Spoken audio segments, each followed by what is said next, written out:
Manang Inday, when you turn golden girl, inutusan ako ni Ricky Lo na interviewin ka sa bahay mo sa Lincoln. Sipin mo, 50 years old, 20 years after 70 ka na. Ako mukhang tumanda na, bakit ikaw hindi pa din? Ba't parang hindi naman yata makatarungan? Yung parang, ayun pa rin na face that refreshes. Ano ba sikreto mo ba talaga? Alam ko namang hindi ka magpapabelo, hindi ka magpapagawa naman kung ano-ano. Pero bakit sweet at saka young and fresh looking ka pa rin? Parang there is no justice in the world. Pero just the same, masaya ako kasi pati yung ugali mo, never ka nag-change. Alam kong marunong ka magalit kasi napanood ng buong bayan yun and you were rightfully correct that time. Talaga naman, tama lang pinaglaban mo yun.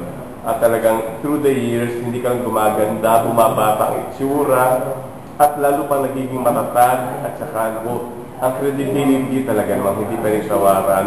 Susan Roses will always be a legend. Talagang ito yung movie queen of all time talaga. Oo. Kayo din, Tita Gloria Romero, na alam kong love na love ko rin. Ako talagang, kayo talaga sa akin, sa puso ko. Kayo ang talagang dalawang movie queen. I love it talaga, Manang Inday. And you know that, na every time makikita kita, talaga namang sumasaludo talaga ako. And you're always in my heart. Happy birthday.